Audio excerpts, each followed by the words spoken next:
That's a good one. That's a good one. Oh God, it's a toad, son. It's a toad, dude. Let's go.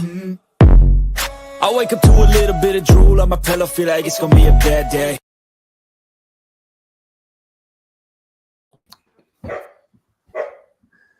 Rough. Yeah, UPS just dropped something off at my front door, and the dog is freaking out. Come here, hey. Is it fishing? You got fishing lures coming? No, I think Chelsea's setting up a little desk space for herself in the spare bedroom, so I think she ordered a desk for her there. So, Well, what is going on, folks? OneCast fans? Welcome to the OneCast. If you joined us in time, then you heard. I was surprised. It sounded like StreamYard changed their countdown music, so that was different. Wasn't expecting that. As always, make sure you head to onecastfishing.com. Use the code the OneCast. CarolinaWatersNC.com. Code the OneCast. Use our link. Check out Hobie Eyewear. Grab yourself a pair of the floating frame glasses. Hit up Deep Dive app in your app store, and Terry Carpenter, licensed NC Realtor here in North Carolina if you're looking for property. We're going to do an abbreviated version tonight because we found that we enjoy talking about the folks we work with so much that we end up spending hours. Not hours, but like, what was the 1 week clock? We were like 14 minutes, and that's a little bit. Yeah, it was kind of long. So I'm sure you see, it's just Ben and I. Trey took a last minute trip to Florida with Seth Ellis to do a little fishing. Seth needed to break his boat. What's going on, Dave Fuchs? Welcome, brother. Seth needed to get his boat rolling before the first NPFL event, and he drove to where it was warm-ish. And then Ben's leaving tomorrow to go to Florida. Well, Sunday, hopefully. Sunday, not tomorrow. Saturday, that's right. I do want to say, if you folks are looking to stock up, we mentioned if you wanted to get the One Cash products. If we put your order in tonight, I'll have it out in the mail tomorrow. Otherwise, you're going to have to wait till like March 10th for anything to get shipped out. And I do want to show also around that time, we'll have the two new colors for the Nighthawk. This is the Sunfish Laminate, just like in our Warthog. And this is the one Pete's been waiting for. The pearl right here, just the white for flipping on beds, using on spinner baits, buzz baits, swim jigs, whatever you want. So those are coming too, but you'll have to wait a couple of weeks before you can actually order them because I want to go do some fishing and go get warm down south. Yeah, I just went over to Ben's and picked up a bunch of the old Pearl Nighthawks, 500 of them, or maybe a little more tonight. So looking forward to flipping season here in North Carolina. Flipping season in Florida. That's where Trey is. That's where Ben will be Sunday sometime. So again, very jealous. But two major series. Well, the elites are there right now, fishing northern Florida, St. John's. I guess you can call that northern Florida. It's pretty much right after you cross into Florida. It's not too far south. Last week, was it last week or the week before? BPT was on Okeechobee. No, they were at Harris Chain. Or Harris Chain, that's right, Harris Chain. And then also the invitationals are on Kissimmee Chain. Kissimmee? Is it Kissimmee? Chain, yep. I don't think there's an N in there. I don't know how you say it. I said it wrong to make Mike Johns mad, and now I can't say it right. So, but yeah, they're down there on that chain of lakes, Kissimmee Chain. So Florida, it's Florida season. What's going on, Smallwater? Smallwater Charters, glad to have you back. Our Okeechobee friend down there, Christine. What's up, David Fuchs? We did miss you. Yeah, I hope you made it up to Christine for being on for Valentine's Day. Hey, what's going on, Tim? Triani, welcome, brother. But yeah, we were just talking. So Bobby Lane won down there in Harris Chain. You know, a Florida boy won a Florida tournament, which isn't an easy thing to do. I don't know if he's a Florida native, but he's lived there for quite some time. I can't remember if he grew up in Florida or not, but him and Chris both live there now. So it is Kissimmee. So yeah, okay, Kissimmee. We got it straightened out from a Florida guide down there. I'm still trying to figure out where Donkey Land is at, so we can make a trip. But yeah. So Chris Lane won that one. Bill Lowen is pulled away. We said pulled away, but you know, he has a less than 10-pound lead, 8 and some change, which on Florida, that doesn't mean anything. What did we, you know, Ben and I were talking a little bit ago in his garage. What was it Rick Clun dropped like in 19? Wasn't it like a like a 38-pound bag on that Saturday. Yeah, it was like 31 or something, or one of them might have been 38. I forget what he had I'm at gonna pull championship that up someday while we're too. talking. But that was very different conditions. There was a much more of a warming trend happening than it is right now. So, I mean, we'll see. But Bill Lowen, I mean, day one had 21 pounds. Today he had 24. He's been the most. I mean, there's been a couple of guys who've been consistent with like 18 pounds, 17 pounds, but he's been, these 2 days he's found the big bags. Like Jay, he had a great bag yesterday, but fell off the board today. Seth was consistent. The other guys were pretty consistent. Although Joey Fuentes, he made a move today. He jumped up. He had 12 pounds yesterday and had over almost 20. So yeah. Yeah, and there was some not giant bags today. That cold front hit last night. It didn't get above 50 today, but it's supposed to warm up here. So I think that one is gonna fish a little bit different. They started to see some fish moving up on beds yesterday for day one of the event, and it was a little bit weird. So I'm pulling up Clun right here. Let's see. Day one he wasn't even in the top 10 on day one. I don't know if that was the 19 or the 16 event. I'm looking at the 19 one now, but they started to have some Rick. He had 17 pounds on day one. Day two, he had, I know if it's that one, he dropped that giant bag. He dropped 23 on day two, and this one to put him into sixth. Day three, he dropped, if it'll load, Bass is doing Bass things. There we go. He actually dropped a little bit day three. He dropped 23 pounds, so consistent day three. Day four, he came back a one from sixth place, so he had to have dropped a bag at 19. Let's see. It's loading right now. I'm trying to bring it up here on. It's pulling up right now, day four. 34-14 on day four. So he came from sixth to first with an almost 35-pound bag. So it can happen down there. On 16 or 19? That was 19. So in 16, I had day three up, but he had like in the teens on day 1 and 2 and had 31 on day 3. And I'm seeing what he has on day 4 if I will pull up here. Come on now. Bassmasters have been having problems with their website. They need to fix this. Yeah, it's running super slow. What's up, Dana Tabarini? Dana's got an episode coming up. We had to cancel because of Snowmageddon 2.0 this past week, so we got him scheduled to come in again here week after next and talk about some North Carolina saltwater fishing and idiots on the internet, basically, for lack of a better term. But yeah, so they're fishing the elites. While you look at that, the elites are fishing right now. Florida, Trey's fishing Florida right now. Ban will be fishing Florida next week, and I'm here in North Carolina, not fishing. Yeah, in 16 on day 1, he had 16-11. He had 14-13 on day 2. Was in 30th place. So on day 3, he dropped that 31-pound bag and jumped up to first.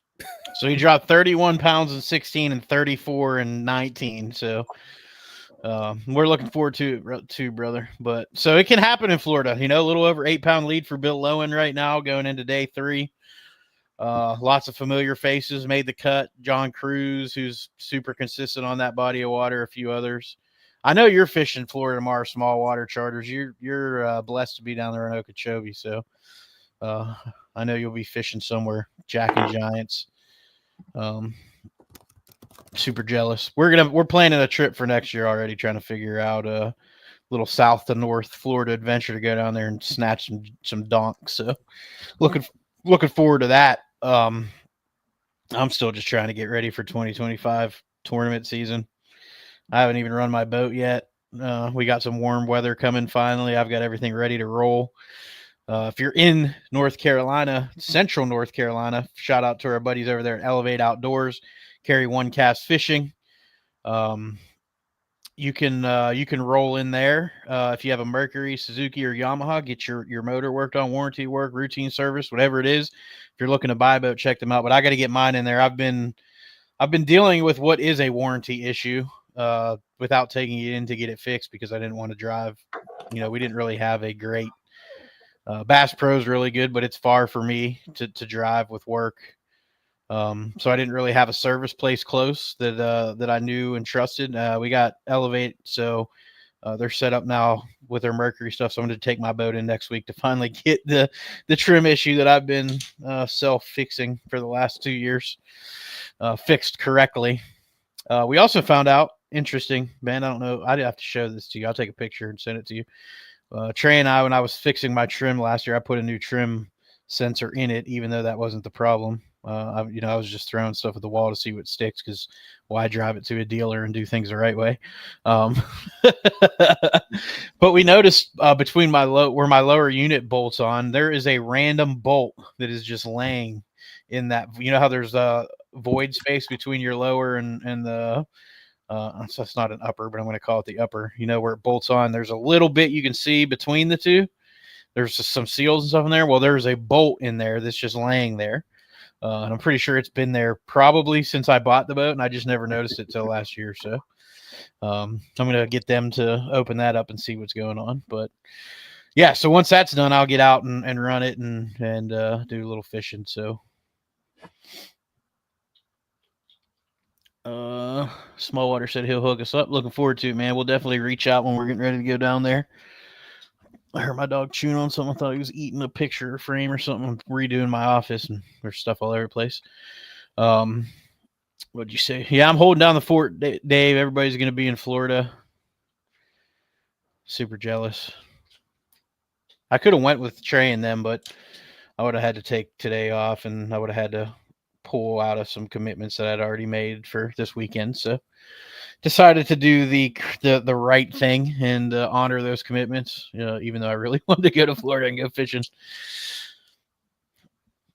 Have you figured out where you're going to go yet, Ben? Or are you still trying to? No, well, I'm going to go to Yosemite Chain again because I've been to Harris Chain, I've been to Okeechobee, of course, going down next week. I don't want to be there when the elites are there. That's just a lot of, I don't want to be. One, I don't want to be fishing around them when they're on that body of water because I'm going to have to follow them around and sore lip all their fish because the bent rod pattern worked pretty well down there. So I'll I've done the Harris Chain too. So, and St. John's, although probably by the end of next week we'll be turning on. So maybe I'll go there on the way back or something. But Yosemite Chain, and I'll probably stay up close to Orlando. So probably spend most of my time on Toho. Mm-hmm. Because that was probably the closest ramp, but I'll explore a few of them to see which one's kicking off. And I really tomorrow and then probably Sunday as I'm driving down, I'm going to have the invitationals on, probably instead of the elites, just because I want to know what's going on Toho and Yosemite. So when I get out there Monday, I get a little better idea. But Donkeyland's 15 miles from Overstreet Ramp on Yosemite. Oh, okay. He put the lake in there too. Current. I'm Googling it right now. There it is. Oh man, does that look juicy? So I haven't 100 acres. I don't know exactly where I'm going to stay at yet. I haven't picked that out. I don't know, but I think I would go fish that. Oh, I might. I've kind of kept it all open. What I want to do. So there've been 27 10 to 12.9 pounders caught, 13 pluses. And 194 8 to 9. Oh, that's right. That's right by Headwaters. Fells Mill Reservoir is Headwaters. Is he talking about that or Kenansville Lake? Well, I just looked up Kenansville Lake, and that is right next to. I don't think they're connected, but average depth of. Oh, but it's right in that same area. Okay. I mean, it's literally. Let's do a map measurement. 3 miles. He said they've got 17 over 8 pounds in the last 5 years. Flooded. They're literally 3 miles difference between the two. Okay. I thought. Oh, I guess Headwaters isn't as far south as I thought it was. No, and we all call it Headwaters, but I think it's technically Fellsmere Reservoir. It's got Blue Cypress Lake there, and a couple different ones, but it is. Well, I guess it's about halfway between. It says the average water depth is 3 foot. I like it. That sounds like my kind of lake. Yeah. 3 foot. That's what I'm talking about. I can go in there and just freaking throw a frog all day. Oh yeah, let's do it. I'm putting that on the list for next year. Yeah. So what I got rigged up. If anyone's curious right now, what all I have rigged up right now? Yeah. What you got there? So I've got a buzz bait rigged up, 911 buzz bait. I'll be throwing the Pearl Nighthawk with that. I've got a lipless crank. I've got a long neck hook, Texas rigged, pegged for a speed worm. I've also got a 3/4 ounce tungsten flipping setup for a creature bait, probably Nighthawk or Warthog. I got a jerk bait, snagless bladed jig, snagless swim jig, got a frog, got a popper on, a swim bait. I got the new Strike King one. I forget what they call it. The Strike One swim bait. Oh, the final copy. Yeah, the copy one. So I haven't thrown one of those yet, so I got that tied on, and I still need to rig up a punch jig, and then I'll probably have a Ned and stuff, some finesse stuff rigged up. I'm looking. Oh yeah, wacky rig. I need to rig up a wacky rig on Google Earth. That looks juicy. Yeah, so I got all my bases covered, I think, for down there. You should be good, and then you're going to find one thing that works, and that's what you're going to throw. Yeah, and hopefully it's one of the One Cash products so I can make content. That's the goal. But hey, if it's a lipless crank, it's a lipless crank or a jerk bait. Whatever the fish tell me. Yeah, absolutely. I still got to get all my GoPros and make sure they all work still and get all that stuff figured out tomorrow. But yeah, I've started to get my GoPros and stuff prepped for this year. Oh yeah, spinnerbait. Got a spinnerbait rigged up too. That's right. That's right, Rick. Sorry if that sound came through. I was looking up his small water charters. Oh, usually used to do a live on Friday nights too. Small water. Cool, man. A lot of paddle tails and flukes. Yeah, Bruiser I know is big down there, right? That's one of the big Florida ones. Do you your Donkeyland videos? Do you call them Donkeyland? So I'm gonna go in there and watch a few of those, just to get a look at it. So so Fellsmere Reservoir, is that Headwaters? I think that's Headwaters, right? Yeah, that's what. Yeah. Cool. Yeah, I'm gonna check out some of your videos, man. That's awesome. I'm gonna throw you subscribe right now too. I don't know what I'm logged in as, but shoot you a subscribe. And I'll definitely go over and check out some of your videos. Yeah, there's one that just says Donkeyland, so I'm definitely going to watch that one. Appreciate you joining in. Yeah, spinnerbait passing through. He has one tied on. He might have forgot that, but I saw it when I was over there. That's another one of those staple Florida white spinnerbait, which kind of surprises me that white's so popular for spinnerbait in Florida. Just because their primary is gills and panfish, which usually are but there's shad, there's tilapia, there's other stuff in there. The tilapia, are shad fairly I don't know a ton. I've fished Florida one time. I don't know how prominent shad are. They got all those type of shiner stuff too, and that's true. The golden shiners in some of the lakes, and so, but it's just you always got to have a spinnerbait tied on there. So I'll probably go without a trailer, just because I usually do. But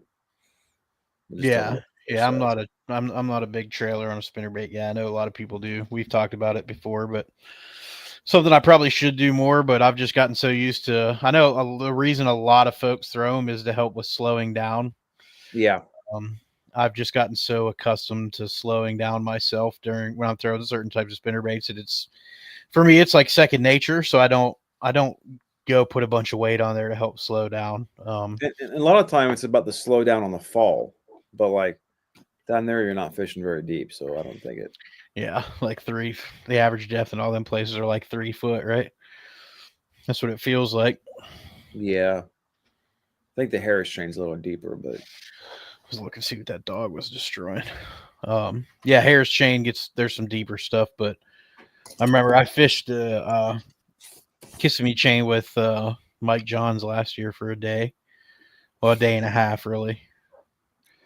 And I just remember how shallow everything was. And it's wild. It's a whole different world down there if you've never fished Florida. So he said, shallow grassy fish, I like to tweak a paddle tail across top of hydrilla all day, every day. Top water blow ups or nothing. That's right. Yeah, that taking a paddle tail over the top of the hydrilla and stuff is a killer technique that not a lot of people throw. That's what I don't have rigged up yet. And it might be something I switch onto my spinnerbait rod is my underspin or just my belly weighted swim bait, like paddle tail swim bait hook. Yep. Yeah. Yeah, I don't throw trailer hooks ever either, David.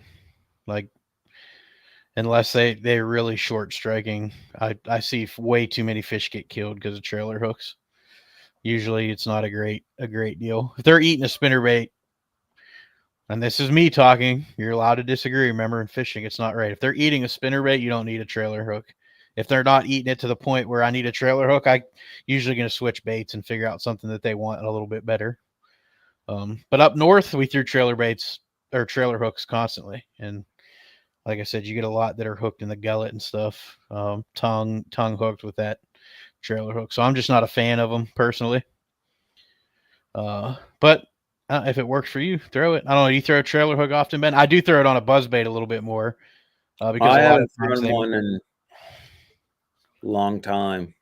I don't have any right now, to be honest, to put on. So if that situation arises, I'm out of luck. Yeah, I always have some. I just, like I said, I'll throw them on a buzzbait because a lot of times they'll miss the buzzbait and just grab the back skirt or something. They don't get a hook. But again, if they're really eating a buzzbait, you don't really need that trailer hook because usually I find they don't miss it a ton. And I find with a spinnerbait, when they go to commit, they commit better. I mean, sometimes they'll slap at it and stuff. But with the buzzbait, when they're coming out of the water, like there's just an increased likelihood that they're just going to knock it out of the way. Yeah.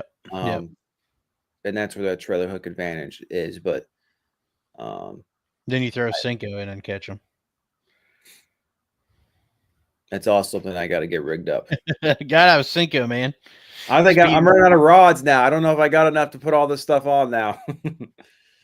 Oh, it's okay.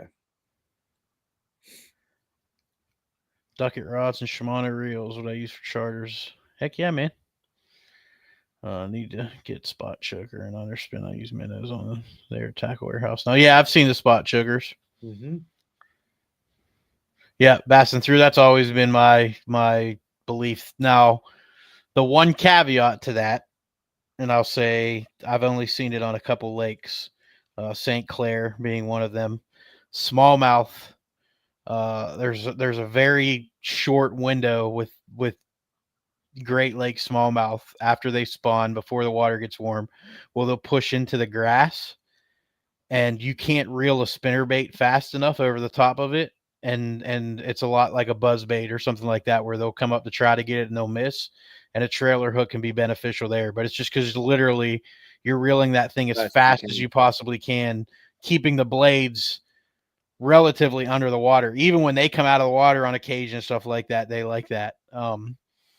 That's the one time that I may throw a trailer hook if I'm on like St. Clair or Erie and that bites on. But like I said, that's a very short window of time when that works, and then they go back out to the rock piles and stuff. And a lot of times, like if they're short striking or slapping another spinnerbait, before I change presentations, I want to try to change colors or change one with different blades on it, because sometimes that's what's going to, they're obviously interested to halfway commit on the spinnerbait, but maybe you just need that color change or that flash change a little bit to get them to fully commit. So a lot of times I try to switch out spinnerbaits first, and then if that doesn't work, figure out a different presentation.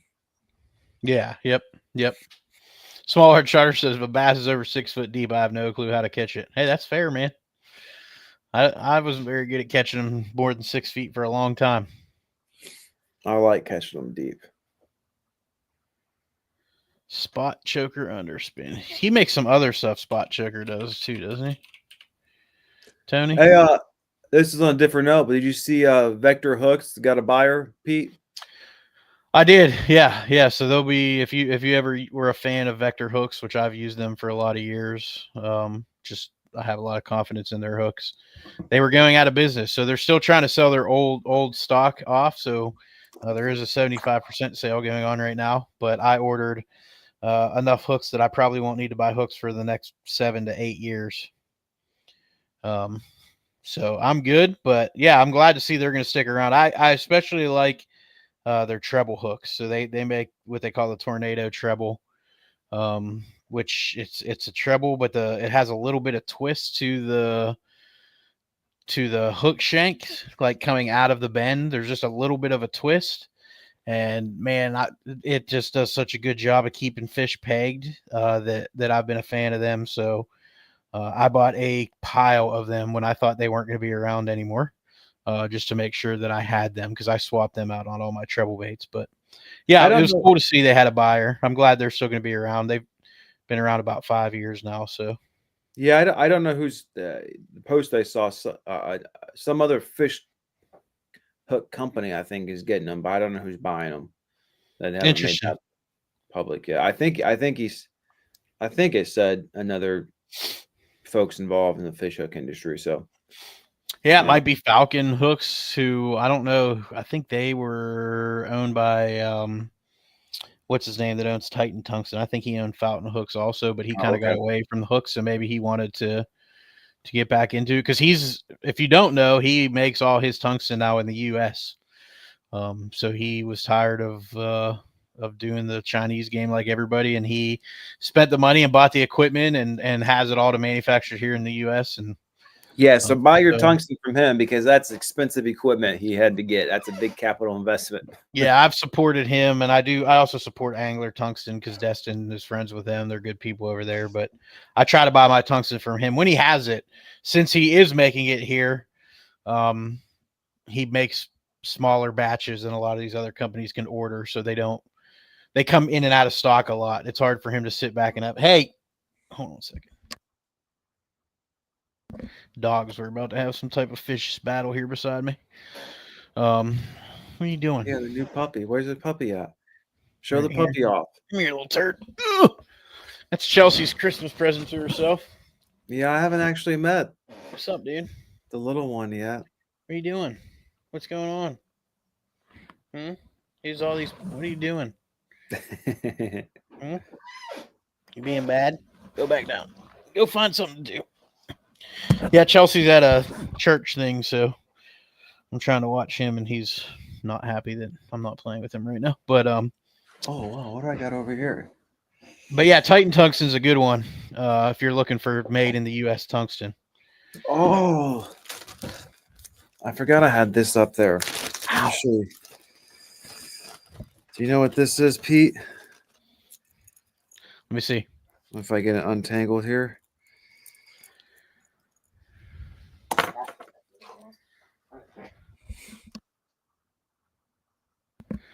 That's a wigglewort, isn't it? It's an OG wigglewort. That is an OG wigglewort, yeah, with the metal bill. Yeah. That's an interesting color. Yeah, it's one of those colors they had, but I don't know where I got that at. I think I picked it up. It was probably some thrift shop. I got this old Hedon too, a little spy bait. Yeah, I should bring this down there and see if I can catch him on this. The old Hedon prop bait. Yeah. Yeah, small order. Yeah, you can share your codes if you want to. Absolutely, man. Bruiser baits, Bass Addiction Gear, and Flat Out Tungsten. I've heard people using Flat Out too that really like it. I just haven't. I've been using what I have, so. But yeah, there's the bass. Bass fishing world is rolling. There hasn't been too much drama. You had a little bit of Keith. I guess I can't say that. There was a Keith Poche, Adrian Avina. Oh, but Keith. Yeah, that was stupid. Keith did come out and apologize and say he was wrong. So, sort of said he was wrong. He said he was wrong for going about it the way he did. He didn't say he was wrong that he was fishing an area because he saw him there. But You're gonna have that, man. You're gonna have that in these bigger tournaments. You're gonna have that in local mid-sized tournaments. You know, Trey and I ran into that last year where we had found fish on a specific bite and other guys found them and everybody was running to the same sort of area and setting down, you know, 150, 200 yards from each other, just kind of dropping in where they could. And so him and I got in where we got in, and we were about 200 yards around a point from a boat who wasn't fishing a tournament and about another 200 yards from the boat that was ahead of us. And the guy behind us that wasn't fishing a tournament came around the corner and yelled at us. Told us that would be the only time we would ever cut him off and blah, blah, blah, blah. So I told him that we put in at Ledge Rock. So now, you know, it was at Falls Lake, and he could meet us at the ramp. Weigh-in was at 3 and he wasn't there. So, you know, whatever, but it's going to happen when you get these derbies and fish, you know, Florida, I'm sure small water can tell you. And if you watch the elites, Florida is one of those places that can fish extremely small, especially a lake like Okeechobee. When you look how massive it is, it still can fish extremely small, where everybody's trying to get into a, you know, relatively small area because that's where the fish want to be. Same, I think he was Poche was on a Popka. You know, Jacob Wheeler was fishing a Popka, so obviously Avina was fishing a Popka, and it looks like it was a very specific area of that lake where the fish were. So a lot of guys were trying to get in there that wanted to fish it, and you're going to have that conflict. But yeah, running to social media and making a video and stuff maybe wasn't the best way to go about that, but it is what it is. I feel like they post and counter post and then one apologize and it's probably dead. Fish tank affected D-land. They either biting or they're not. You can move around all day. Same. Okay. Yeah, I mean 2,500 acres, relatively speaking, isn't a giant lake. So, I imagine if weather or something has them not eating, it probably affects the entire lake. Whereas a big chain like Harris or somewhere where you can run to these different lakes, you may be able to find something different going on. I don't know. Again, I'm not a Florida angler. I fished it exactly one time. So, what's going on, Dave Raleigh? I have no doubt there's a lot of fish packed in there, man.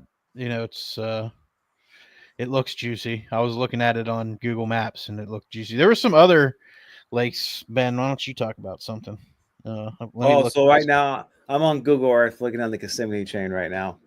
I'm looking, you know, I'll probably stay up closer to put on the boat ramp in the north end of Toho, and there's some nice canals in that area and up there. But then, like, if I want to canal fish, I think I need to, if that's the bite, I'm gonna have to go through the Toho, go to Cypress Lake. There's a bunch of creeks and stuff off Cypress and canals, and then what's this other lake here that goes through? I have no idea. It starts with an H. But I'm just looking at it. I know which one you're talking about. Yeah. Yeah. So I'm just looking. But I'll probably, I mean, there's going to be fish biting somewhere. It's just going to be trying to figure it out. And I heard about 3 weeks ago down in Toho, they were spraying. So I don't know. On Toho? Yeah. All the locals were mad.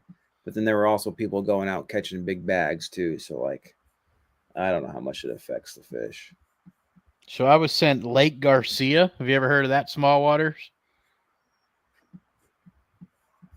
Pete, what's the biggest lake you fish regularly in? Regularly? Probably. I don't really fish it regularly. I fish it once a year when the tournament goes there. Gaston, I usually fish twice a year. So honestly, probably Jordan. Yeah. But I do fish some bigger ones. And what's Jordan is it's like 15,000.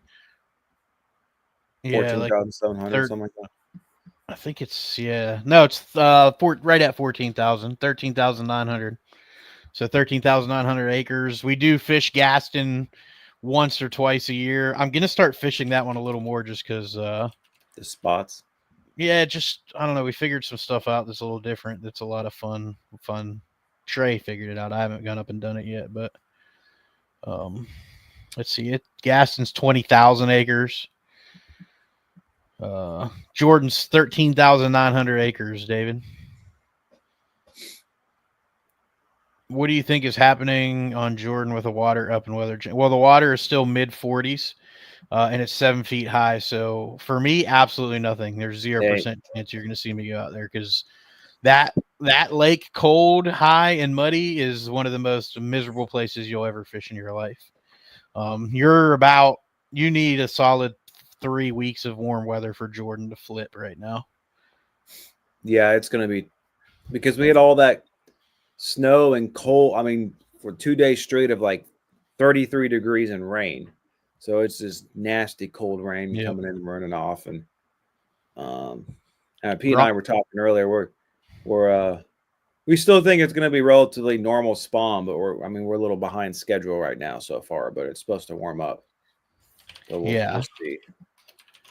Let me read a couple of these.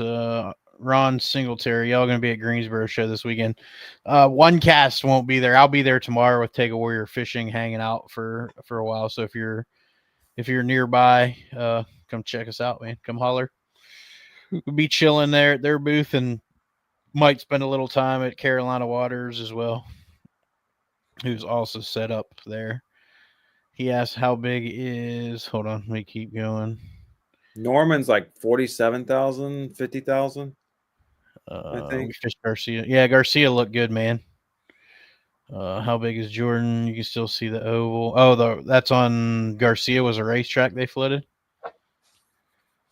Trey's in Florida fishing.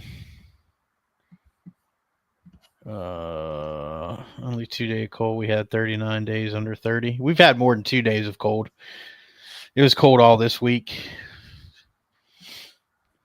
Lake Norman is, I think it's like 47,000. 1,090,000. No, that's acres, feet of water volume. I just saw acres and was like, wait a minute. 32,510 acres is Norman. So Car might be. Tim, do I only fish lakes? No, I fish the river more than I fish lakes. So for me, I fish the eastern North Carolina rivers, which are about to be exposed. Unfortunately, in April when the elites come here. It got a little bit exposed last year of MLF. Yeah, but it wasn't that good. Yeah, because they had it was okay. They had weird limits too. Yeah, they did. They're coming here. The elites are going to fish that river system at the exact right time, and you really might see a century belt, especially where they're launching. They're launching a little bit further. So the parts of the river that I fish are about it's about a 60-mile run to the mouth of one of the rivers where they catch some of the biggest ones. And I don't make that run just because I'm not running that far to catch a bass in a tournament. I'll drive over there and fish it, but yeah, they're gonna show some stuff, man. The one thing that's gonna save us over there is there's not a lot of infrastructure, so there's not a ton of hotels. There's not really any Airbnbs. There's not many grocery stores. You could probably find as much meth as you need, but it's just not. It's an area that is absolutely beautiful. Reminds me a lot of Florida. Cypress trees, pads. As you get closer to the coast and the sound, you start to get that switchgrass or sawgrass, whatever you want to call it. I mean, it's Eastern. It's a lot of swampland. Yeah, that's why there's not a lot. It's super pretty, man. Yeah. But there's not a lot of industry or work around there, so it's a pretty poor area. Generally speaking, you can buy. I've looked at land over there and considered buying a small piece. And putting a camper on it and a private boat ramp and then having my own place to go just because I love it so much over there. And I probably will do that someday. But yeah, Tim, that's where I fish most of the time. He said I need to retire my vintage one cast hat with a leather patch one. Ronald Singletary got the old one cast fish. I've got one somewhere in a bin that I swapped out for the newer one. I got my mine's all sweat faded out. I got some of the patches somewhere, but I need to. We've only got like 4 of the podcast hats left. I think one color sold out. We got 2 of the other.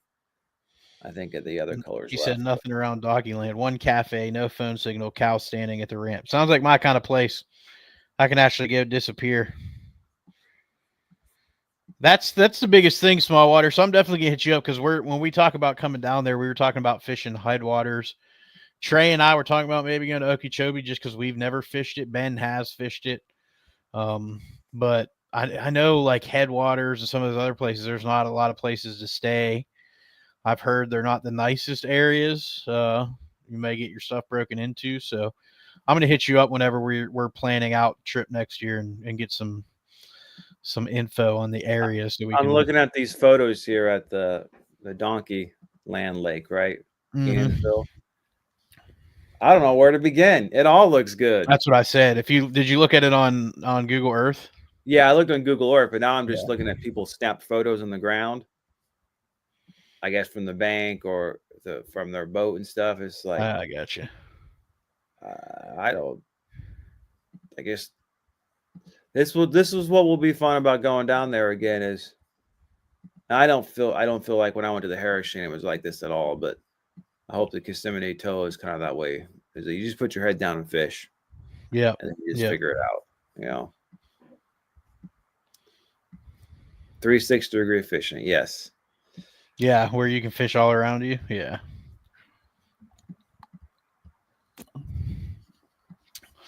What do you fish up north, Tim? I know you're up north too. David Fuchs, and he fishes mud puddles, basically. Mud puddles and ditches.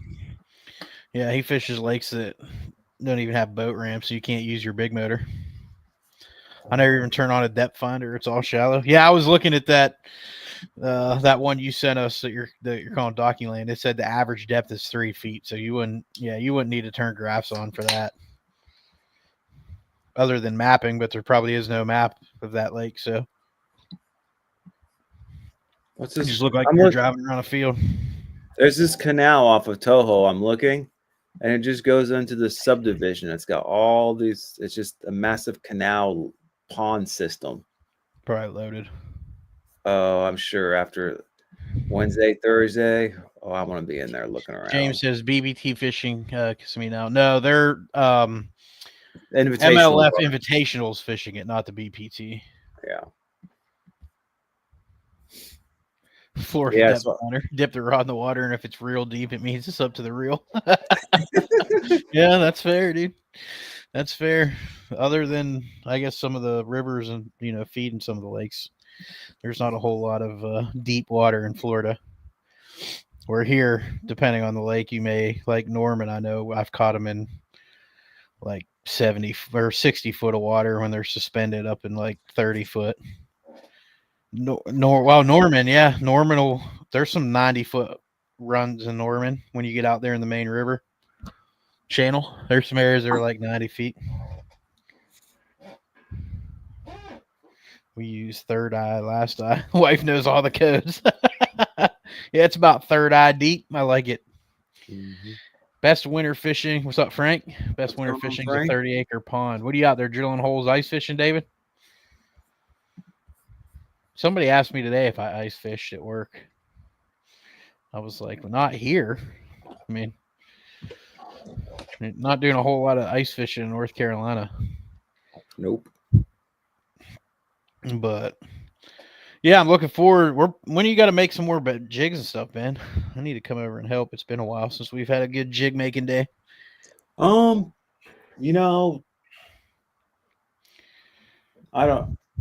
been making here and there, but like I don't have anything currently that I massively need to build. I gotta make up some bladed jigs, but like I already got those poured. I just gotta paint them and skirt them. So are you gonna have a booth at the Classic next year, or are we just gonna go to go? No, I plan on having a booth. There you go. You heard it. Make your plans. Knoxville, Tennessee, Master Classic 2026. Come check out One Cast Fishing. All their full line of stuff will be there, and then the One Cast will be there hanging out. It's a great venue to go watch a classic. I'm definitely ditching Ben this year and going at least to weigh in one day. Yeah. Well, how about we just all take turns one day? Oh yeah, like I call last day then. Oh, okay. That's not fair. We got to break down. No, that's fine. Yeah, but yeah, because none of us got to go away, and that's that's the problem when you have a booth and you're doing the expo thing is you don't get to. You can go watch the blast off because that's before the expo opens, but you don't get to go watch the weigh in over there. Yeah, just because even though most people clear out to go, there still may be people coming through. It gets pretty dead at weigh-in time, but there's always still some stragglers. And Frank Duffy said fishing a crap hole city lake tomorrow. Wish we were fishing Mountain Island or Norman. Which city lake are you fishing, Frank? He said I used to watch. Stacked. Some of them are. Used to watch Ben making jigs on TikTok day after day. I know. Yeah, that's when I used to probably hand tie them. When I was sitting there, that was always good. Just sit there and hand tie them, and people enjoyed watching that. Now it's every once in a while I'll still go live when I'm casting jigs or something, but it's a little less interesting now. What we do need to have a day together is we all need to either go up to the studio or here or just sit around and go live and package up all these new Nighthawks. Yeah, we can do that. I was going to take some teaser pictures and leak them out there for the new colors coming here in a couple weeks. Go for it. Cane Creek and Waxhaw. I've never heard of that one. Sounds a little living rough. in town of Okeechobee. Okay, Mickey D. Be in line at Mickey D's. Be behind Van Dam. There. I've stayed at the Holiday Inn down there. Is where I stayed at when I was down there in 2017. I'm so ignorant. I didn't even know there was a town of Okeechobee. Yeah, it's on the north side. Okay. Yeah. Interesting. Which I didn't know anything about the lake, and I caught all my fish like Indian Prairie and south. So like it probably would have been better to stay down in Clewiston, but it's okay. How far was that run for you on that lake? Probably 35, 45 minutes, depending on where you're going at. Yeah, that's pretty good. It's hard for me to envision how big that lake is. I mean, you can see it from space, so it's giant. Just it's hard with never being there. It's hard to picture just how big it actually is. So one of these days I'm gonna make it down there and fish it. I just feel like that one gets hammered, and you're always going to be dealing with people or tournaments, or not that it's any different anywhere, but one of these days I want to see somebody go out in the middle of that thing. It's not very deep, either maybe 10 feet out there. And there's probably bass living out there. They just got to get out there with their live scope and go find them. Yeah. So it's like a needle in a haystack too, because I don't think there's a lot of grass and stuff out there, but I'm sure there's fish out there. He says run all their crappie charters on Okeechobee. Mm-hmm. He said everyone south runs north to fish and everyone up north runs south. That sounds about right.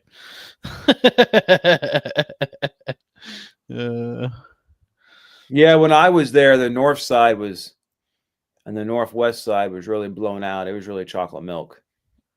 So is that what drives which part of the lake's fishing better? Is wind? Like if it's predominantly a south wind, does the north get muddy and it's not as good? Or yeah, it's, as I understand it, and that's what a lot of the anglers talk about it, because it's so shallow too.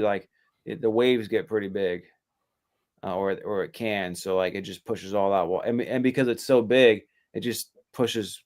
I think it's almost like a wind tide sometimes, depending on how strong the wind is. He just said wind rules like Okeechobee, so makes sense.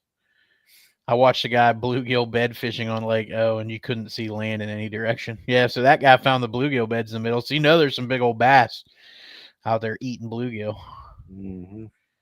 I remember the days we'd fish and be about the only ones fishing. Now there's a line of fishermen to get on the lake. Yeah, it definitely has changed. It's not a bad thing, No.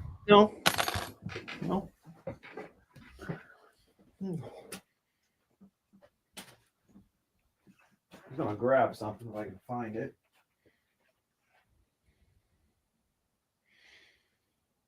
Something else just got delivered to my house. What the heck's my wife ordering? Chelsea, oh, you're not on. You're at church. Orders. Yeah, so lakes are busy, man, but it's a good thing. It's good for everybody, bait companies. It's good for us as anglers too. We may not realize it, but you got to have some people in the lake that are taking some fish, and it keeps us alive, because the anti fishing and hunting folks are looking for anything to grasp to. So if people stop fishing, they're going to say, well, why do we still need to have fishing? And things like that. So it's always good to have people.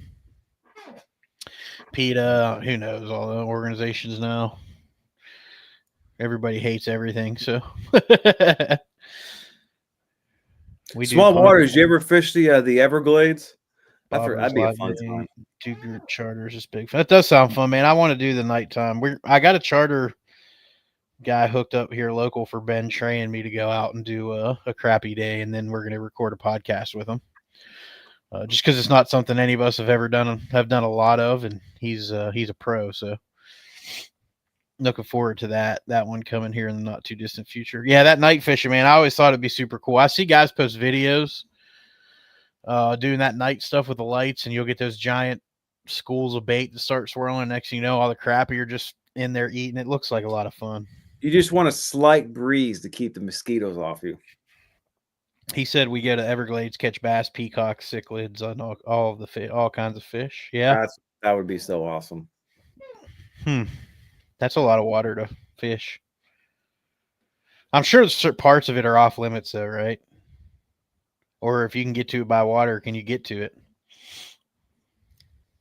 And you might find a big old anaconda too.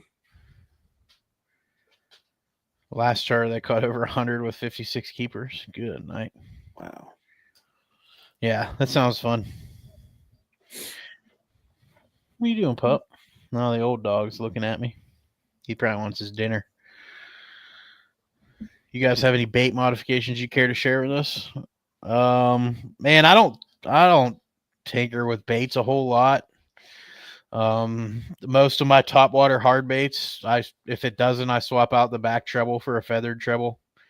I just feel like that makes a little bit of a difference.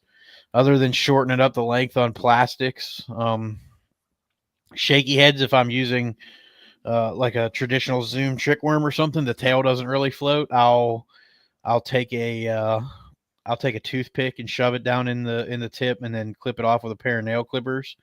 And just that little bit of wood in the tail will help that tail stand up on your shaky head.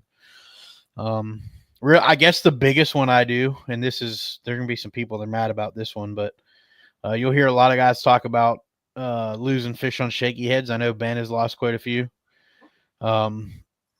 So I will take my shaky head with the screw lock, and I'll cut it down so there's basically just one turn of the screw.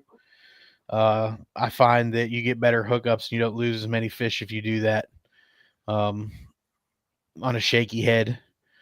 And other than that, it's just dyeing. I like to dye. If I'm throwing a green pumpkin, a lot of times will like a little bit of chartreuse or red dye on the very tips of the craws, or the whatever you're throwing, the flanges there. I don't get real crazy. I know a lot of guys tinker a ton with baits, but that's just not me. I don't know. Yeah, Ben, I don't do a lot of modifications. I'll trim my skirt on a jig or spider cut it, right, to kind of make that finesse cut. And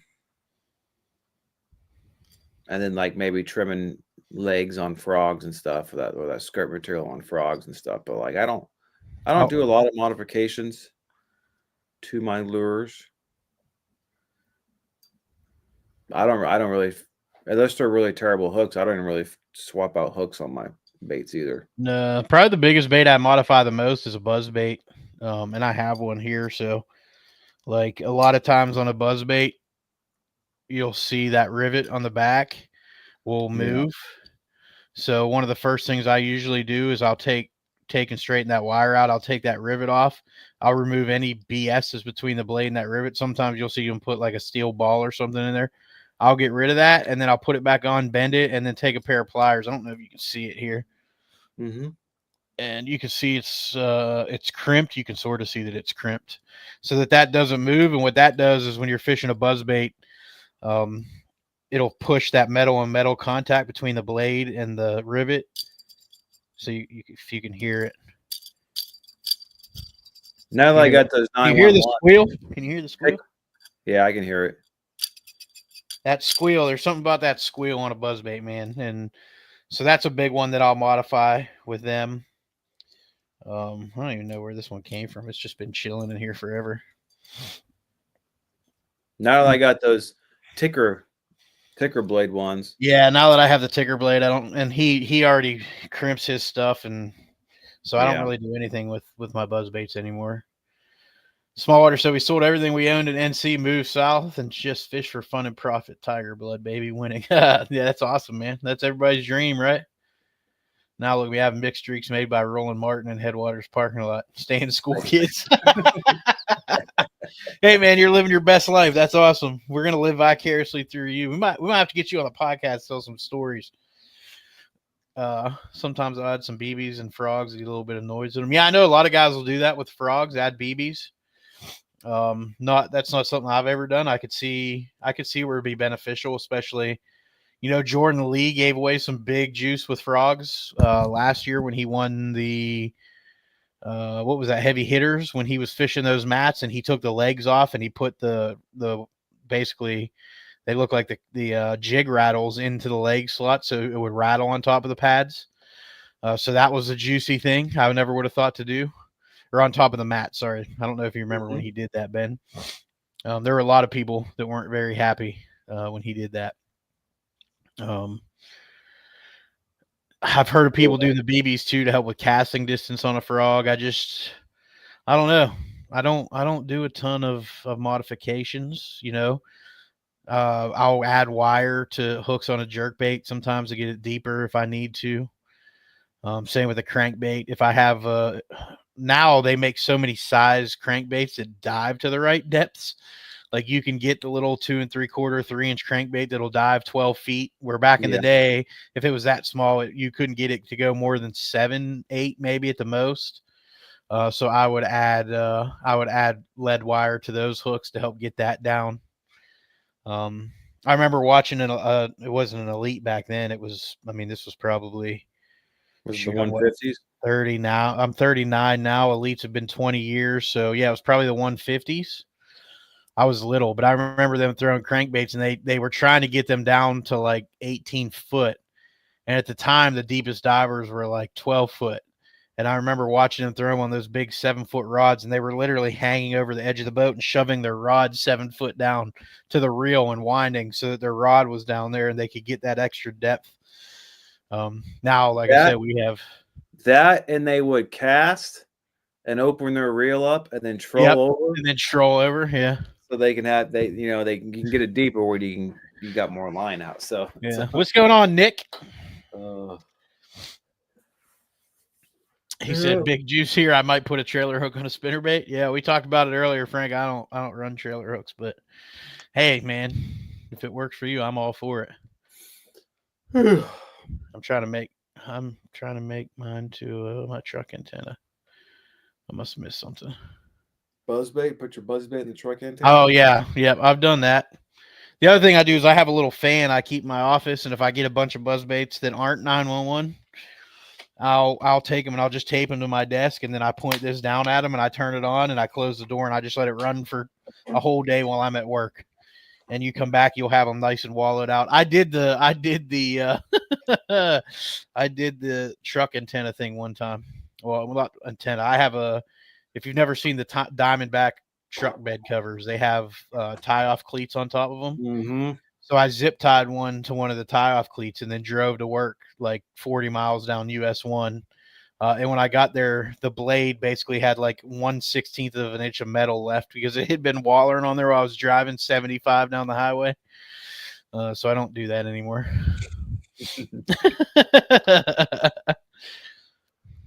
Well, I'm getting tired, man. Long day in Greensboro. Yeah, I'm getting tired too, man. We're up in that hour time.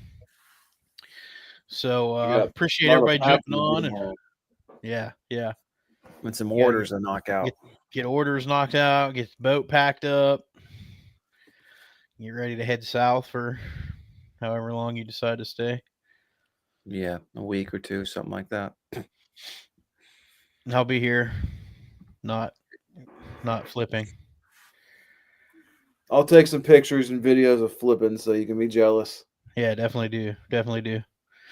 Yeah, appreciate you, Small Water. Appreciate everybody being on. Dave Fuchs said good luck for Ben. Glad y'all were able to jump on and chat tonight. Talk a little fishing. Talk about what's going on. And we will we'll see you next Friday. Maybe with Ben, maybe without him, depending on if he's able to call in from wherever he's at. Appreciate y'all helping us grow a culture of anglers, helping anglers one cast at a time. Later, folks. That's a good one. That's a good one. Oh God, it's a toad, son. It's a toad, dude. Let's go. I wake up to a little bit of drool on my pillow, feel like it's gonna be a bad day.